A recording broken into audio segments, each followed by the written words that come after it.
Hi everyone, welcome to what I hope is going to be a fantastic conversation in the next half an hour. I know I'm looking forward to this very much. Now there are two amazing gentlemen, very handsome gentlemen who are in this hookup with me with the Zoom call. I will introduce them in a moment, but first I'm going to share the scene. We're here to talk about what I believe is an up and coming revolution in basically leadership, in business management, in HR. It's the best use of the technologies we have now to engage a whole workforce in innovation, in collaboration, and at the heart of that is the idea of motivating people through strengths-based appreciation and recognition at scale using the best of the new digital technologies. And this new platform is called Brownie Points. I love that name, so I'm going to come back and talk about Brownie Points, but let me just first set the scene. What am I doing in this conversation? Who am I? Well, I've been involved for about 20 odd years now with organizations locally in Australia and globally around engaging their workforces to take what we now call the future of work.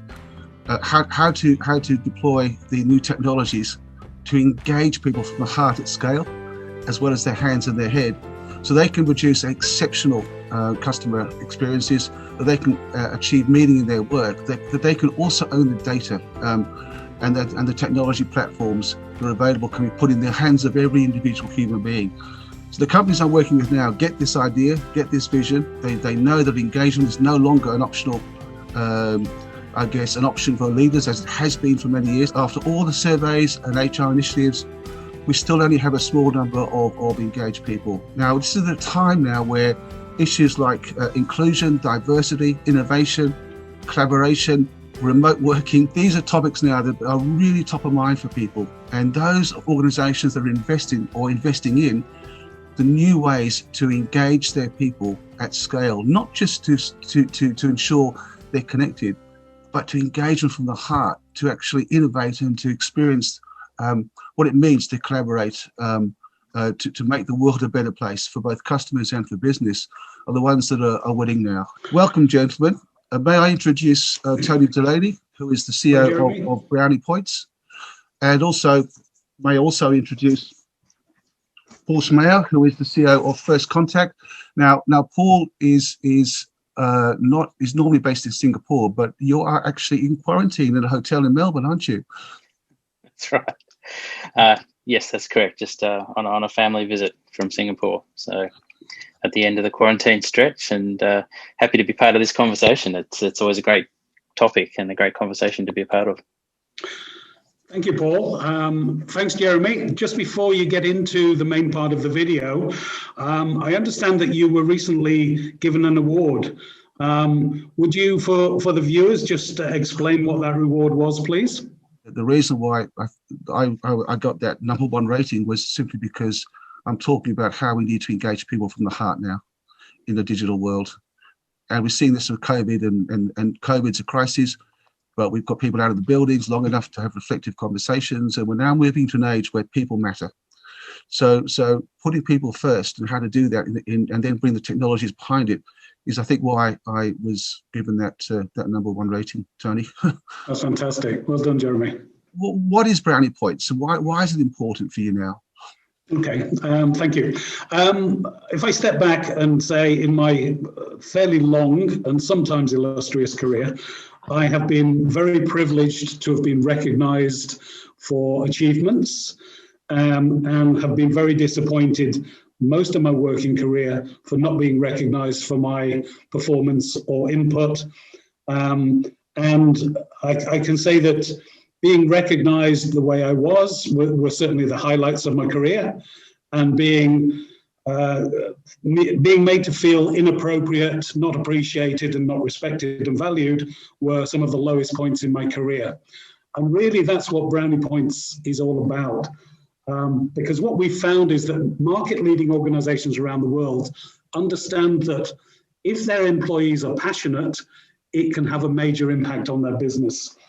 So what we're looking to do with a piece of technology, with a whole range of things around that, is to help organizations to increase the passion, the engagement, and the commitment in the workplace, so that their employees feel valued, appreciated, respected, and ultimately part of the corporate vision.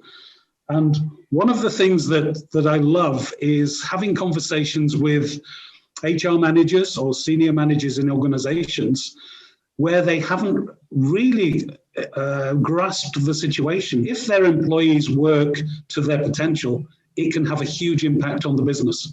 It is often a light bulb moment for managers when they start to appreciate that engaged employees tend to have fewer sick days. They tend to stay longer in the organization. They give better guest or customer feedback and service. They work harder, and they probably don't cause as many accidents. So there's a whole range of benefits that organizations can gain from utilizing a platform, but really having that platform focused around what the business is trying to achieve in relation to the behaviors that will take them towards fulfilling that vision. One of the things that struck me about Brownie Points, and which I personally would resonate with because of my strengths-based approach now, you learn nothing, for example, about kindness from studying bullying. You only learn about bullying. Yes. You learn nothing about exceptional customer service by studying bad customer service, right? You learn about exceptional customer experience by looking for the stories of exceptional customer service. And one of the things I've noticed over the years is that many of those stories are not being told. And they're not being told in real time. And if you can use those stories to share in real time, not only does it motivate and give the people a sense of recognition and a sense of contribution, I would imagine, and I see Paul nodding his head here, but also it creates a learning platform where you can use the technology to share these stories at scale with other areas of the organization. So you have an ability for an organization to create its own high-level standards through the conversations it has. I'd like to bring Paul in at this point here. Tell me about your contact with your company. Jeremy, and to respond to what you just said, I fundamentally believe that most employees come to their jobs wanting to do a good job. I think people don't get up in the morning going, how am I going to screw up today? They actually, most people fundamentally want to do a good job. And I think it's a lot of companies and potentially bad management that crush that and destroy that for people either through over management or through lack of recognition. So a little bit about First Contact. So we, most businesses or most companies these days will tell you that they're about people, and of course they are.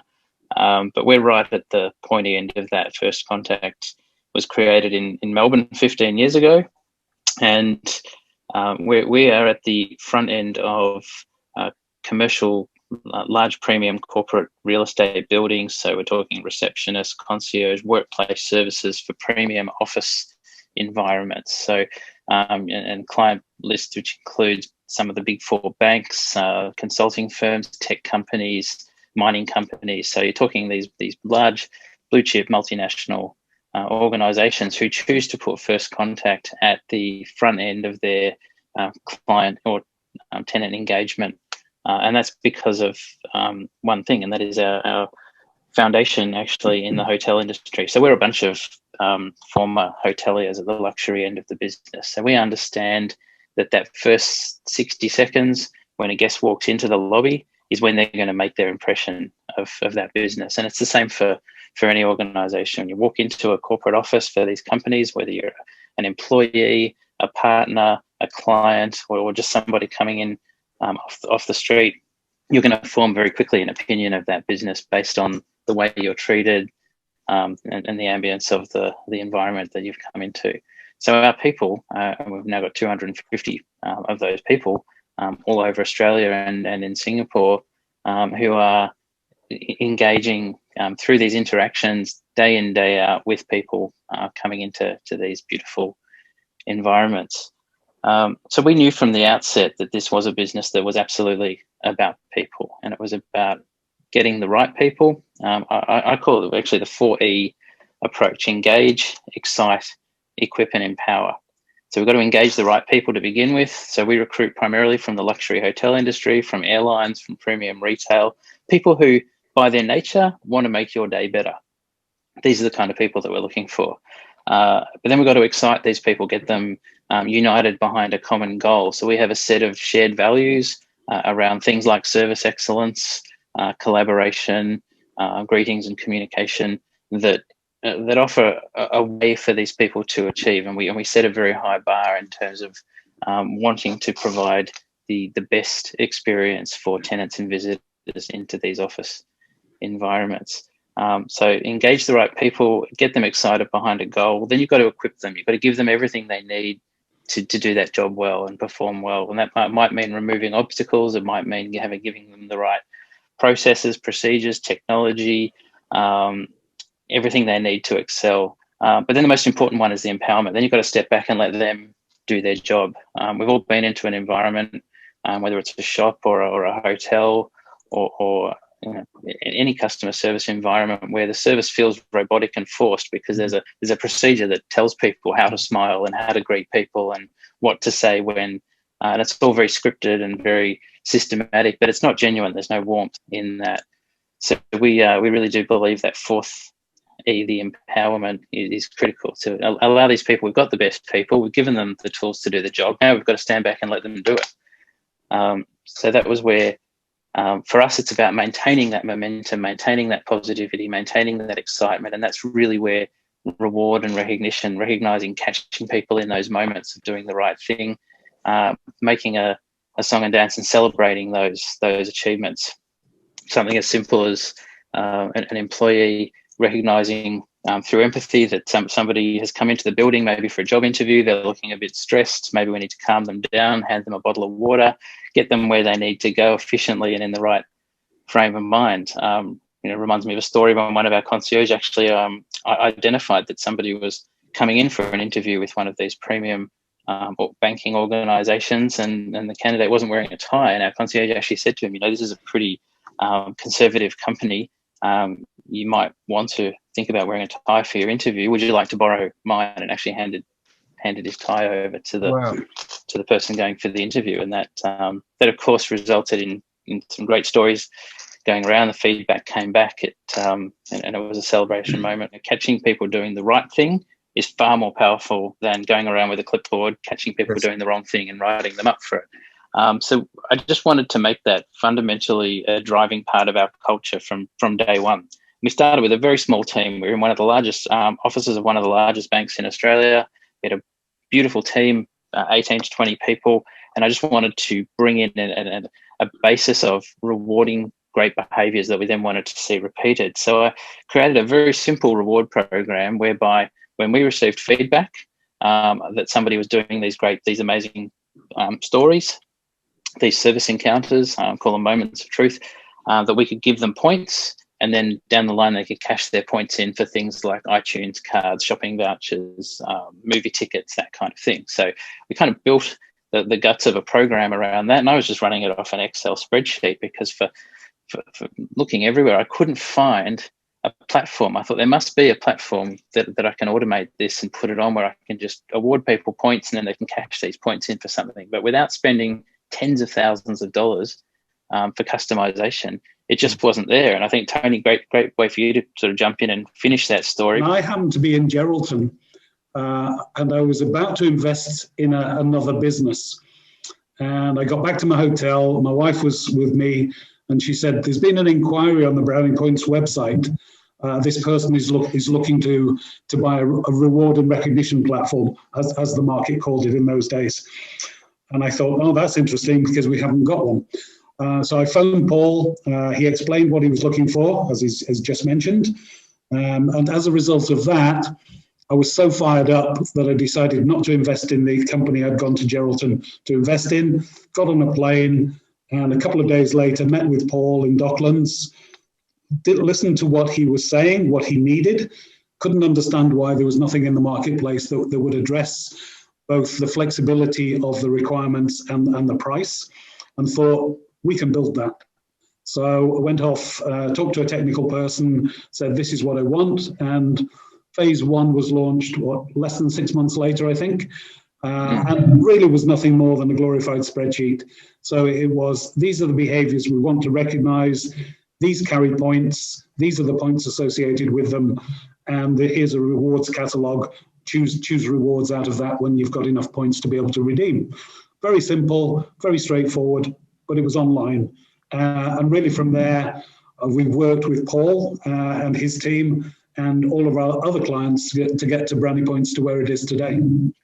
What really mattered there was the instant recognition of those great moments of truth. It was the ability for us to be able to reward immediately the person who generated that feedback or that great moment for one of our clients, and then have them see that recognition, have their peers see that recognition, and do it very quickly. Whereas doing it on a spreadsheet and sort of emailing it out once a month, the momentum's lost, right? And I think right in that first version, one of the things we built in was the ability for employees to recognize each other. And I thought that was a really powerful thing, that instead of the recognition just coming from clients or management, was the ability for one receptionist sitting next to another one and going, wow, I just love what you just did for that customer. I'm going to award you some points. And of course, we put some checks and balances in that they can't just willy-nilly throw points across the table at each other. But the principle was in the team members catching each other doing something great, and then that takes your momentum and your recognition to a whole other level, because it's not just seen as coming from above.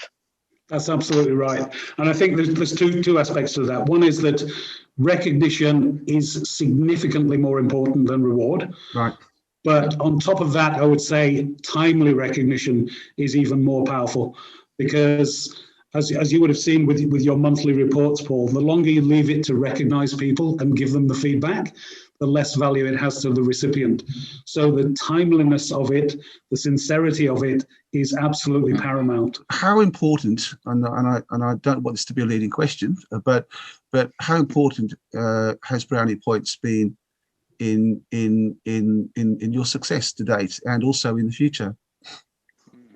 It's a key platform as part of our employee experience, and the reason I say that is twofold. One, it's about scale, and we've opened an office in London now. We've got an office in New York, so we're getting ready to scale internationally once the world starts to open up and allows this to happen.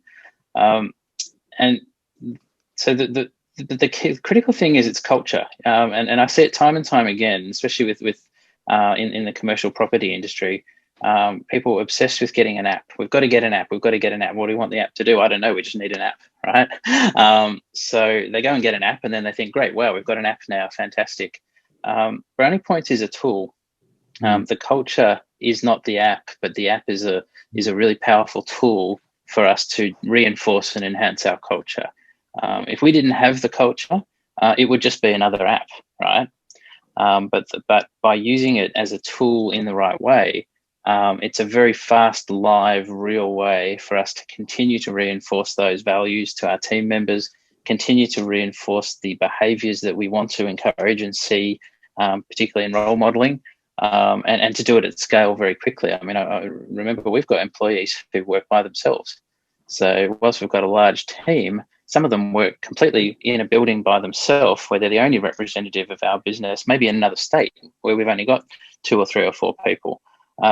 So for us to be able to still connect, reward, and recognize those people as we see moments and experiences and stories come through is a powerful thing for us to keep that culture as we do scale the business. And we're talking, from when we first started working with Brownie Points maybe 10 years ago, with a team of 20, to now having more than 10 times that in people, more than 10 times that in locations and states and countries, but still using that tool as a fundamental way of reinforcing values. I love the little feature that's popped up on there, Tony, and on the app is when you first go in, you get a question. It's like, how are you feeling today? And there's 5 smiley faces from, extremely happy to not very happy at all. And I love that, because how many people take the time to just ask our team members at some point, how are you feeling today? But I'm always curious, what happens if I press the angry red frowny face, Tony? What happens to that? That's a very good question. And I think what we're finding with that pulse survey, as it's called, is that people are more likely to give an honest opinion. Whereas, being a Brit living in Australia, the phrases over here are very much, good day, or how are you? People are expected to respond positively when they might not be feeling positive at all. what the survey helps them to do is actually be realistic and truthful. And the way you can configure that survey is you can have, for example, in the demonstration we give, the miserable face and the really angry face. If somebody were to tick one of those, that could trigger an email off to that person's manager to say, hey, Paul's just completed the survey, he's not feeling so good today, or whatever it might be. Suggest you especially in the current climate where we've got exactly. Yeah. So especially where at the moment we've got buildings shut down, we've got people potentially on stand down for long periods of time at home. So having that tiny ability to just get a pulse check. I was just going to ask how the two of you came to be working together. Tony, how did you come across Jeremy, and how is it that you're working? What are you working together on now? Okay, probably Jeremy has been one of the very few positives that has come out of COVID. Because when I was in lockdown in Victoria last year, with the delights of the 3 or 4 months that we were totally locked down, I decided to put a lot of effort into LinkedIn. I can't remember how I came across Jeremy's posts, but I did. And I started following the posts. And I thought, this really resonates with what I'm trying to do with Brownie Points. But from a company point of view, what we didn't have was the philosophy sitting at the front end, the real years of experience of working with organizations to understand the culture and how appreciation and feedback is so important. I knew what it could do, and I had the platform then to implement that. But I felt that Jeremy was the perfect example of somebody who understood today's challenges in the workplace.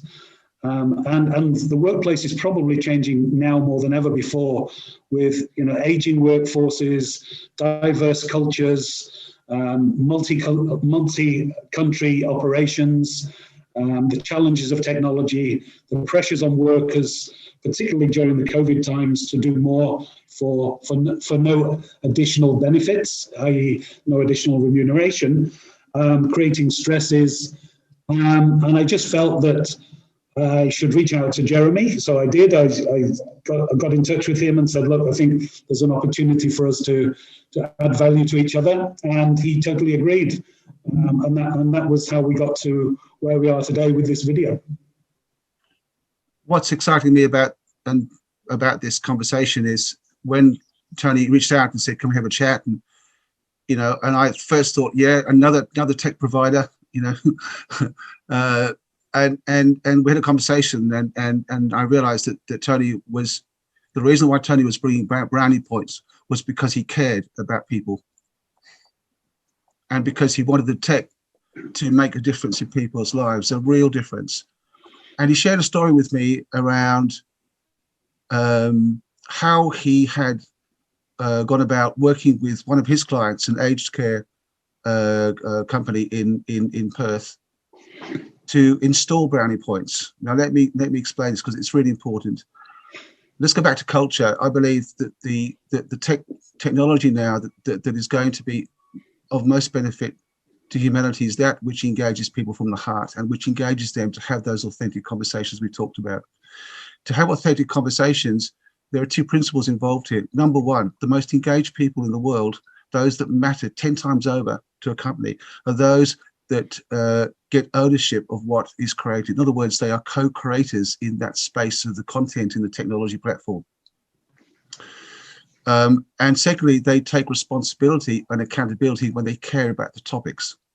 So in my work with organizations who come to me and say, look, we really aren't getting the best out of our technology, our digital space, how do we do that? I say, well, how are you engaging your people to create this and to use it? And the thing that struck me about Tony was Tony shared how he had gone about installing this Brownie Points platform in the Swan, I think it's called Swan Care in Perth. Time was taken to engage the staff in conversations around what should be the behaviours and the recognition points and the rewards that go into the platform. In other words, they owned this.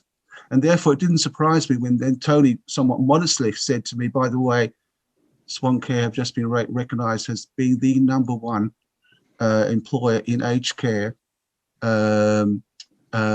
which is in terms of employee engagement and motivation and so forth. Now, to get that we all know that aged care it can be a tough gig. To have a technology platform that can come alongside an organization like aged care and make that kind of difference, I was sitting up straight away. And I thought, wow, this tech obviously is a powerful platform, but it's also the way in which it's been installed that really matters, yeah?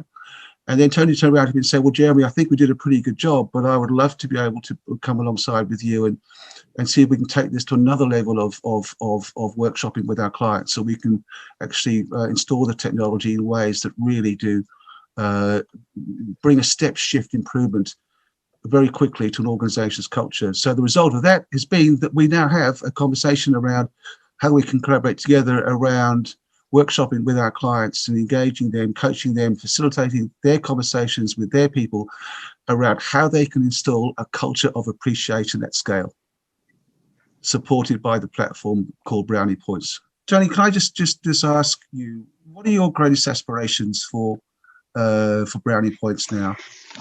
Good question. I guess my vision would be that Brownie Points becomes the de facto term, if you like, for forward-thinking organizations who want to make a difference to their employees, who want to be known as an employer of choice or as a great place to work. And if I can help organizations to realize those visions within their workforces, then I think I and my team and the Brownie Points platform will have achieved what we want. And we're doing that now with organizations not only in Australia, but we're now operating in 9 different countries. And we're seeing the same challenges in every country that we're dealing in. The challenges are the same. And I think this is a great opportunity to make a difference and get most businesses out of the 19th century mill owners mentality of you get paid, you do a job, to really getting people to come to work with a passion and a commitment to making their life a success and the life of their employers a success as well. I think it really comes down to that culture of appreciation at scale. We have plans to continue to grow the business internationally. And as people start to come back to their offices, there's this huge question mark now, isn't there, around what's the purpose of the office? Well, we really think the purpose of the office now is about imprinting brand through experience. So to do that, you need people, you need good people, and you need to be providing positive, engaging, memorable experiences. So it's appreciation, culture, it's a cycle. All these things are self-stimulating. So if we can keep doing what we're doing well and grow at scale and use Brownie Points as one of the tools that we have in our arsenal to keep our culture strong. Paul, thank you so much for your time today. I know you can't go anywhere after this for a couple of days. You're still in lockdown. All the best with that. And all the best also with the future growth of First Contact. Tony, thank you for... Thanks, Jeremy. Thanks, Tony. Pleasure. Tony, thanks. And also thank you for the opportunity to collaborate with you personally. I'd like to say to anyone who's listening today and reflecting on our conversation, if you are a leader, a business owner, or even an individual, if you're looking to learn more about Brownie Points, let me ask you this question. What is your equivalent of the concierge tie story?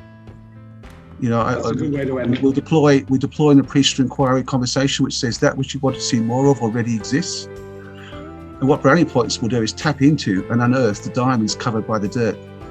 Because there are diamond stories waiting to be told in your organization at scale. Once you can tap into that and start to see that become self-telling, so to speak, you'll tap into an abundance of talent and engagement and innovation. So please feel free to reach out either to Tony to learn more about Brownie Points, or myself about the culture of appreciation workshops, or even to Paul. I'm sure Paul will love to have a conversation with you, as we're partnering with Paul. And there'll be credits at the end of this where you can contact us. But thanks again to Paul and to Tony, and thanks again for being a great audience. I'm looking forward to having conversations with you about your concierge's tie stories. Take care. Have a good day. Thank you, Jeremy. Cheers. Thank you. Bye.